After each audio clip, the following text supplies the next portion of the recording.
سروک دمکی سوریه احمد الشرع ایرو لامریکا الباجار نویر که بود لوی داره آخافتنک پیشکش کرد اوی بشتاری جوینا یو این نتوین یکوی ببه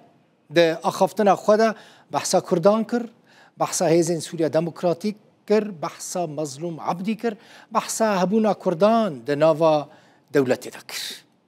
گوت وانج مظلوم عبدی خواستنه که تبلی ارتشا سوریه ببه جبوکو ارتشا سوریه جا ازمونا هسده سوده استفاده ببینه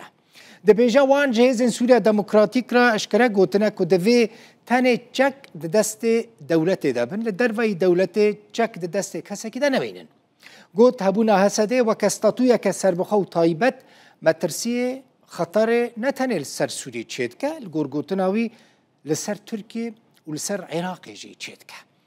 ده بیجا پیوستی آوان با ارتشا که یک کرتی هیا اروها گوت گل باکور و رجلات سوریه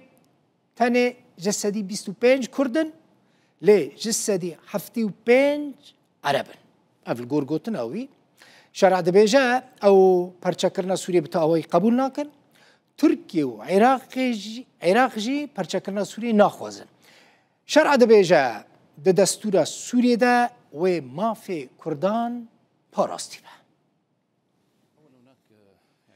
یکم یاسایک هبو جی دستپیکا کو ام گهشتن شامه مکار لسر کر او جی کنترول کرنا چکانه کو د دست دولت دبه هشتنا چکان د دست دولت ده او سوریه که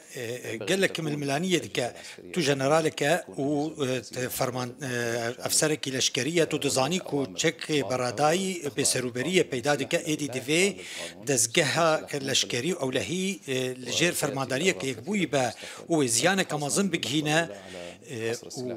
و هشتنا چکان دست دولت ده بریا گوتو بیجو دیالوگ و دانستاندنان هاته کرن هن گروپ چکدار هبون لدروی دولت سوریه بریا گوتو بیجو دانستاندنان ما او هشتن باوریه کو چک دست دولت ده به و ام هشتن انجامه که کو پیوست اف هز تفلی ارتشا نو یا سوریه ببن همان تشت ما ج رخصنا حسد رجگول کو هزن وان تفلی ارتشا سوریه ببن و تفلی ببن و ام سودیج شارزهی اوان بکن کدوان سال بوریده وانا بدست خستن و پشتوانه که خورد بنج ارتشا سوریه را و لوی دوری پرانی عربی لوی دوری وکو ام اگر راست به ام بیجن نزیکا هفته حتی هفته پنج صدیج پیکاتی عربن نزیکا 25 تن کردن لوی دوری دما کو ام بمظلوم عبد رونشن رخصتنا هستیرم مجوان را گوت ما فين كردان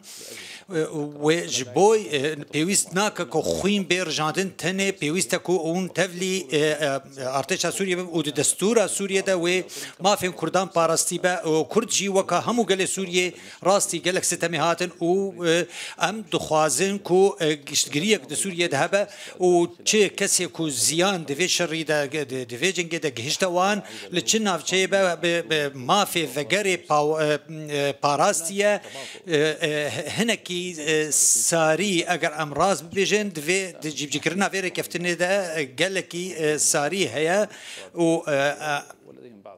ام دخوازن کو هن او چاوی وان لهن تشتانه کو ناوندیه کو براستی او دخوازن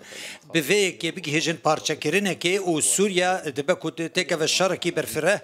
و چه ناونیشانک به جبوی هشتنا استاتویه که کو حسده لباکور رجلات سوریه بکه و عراق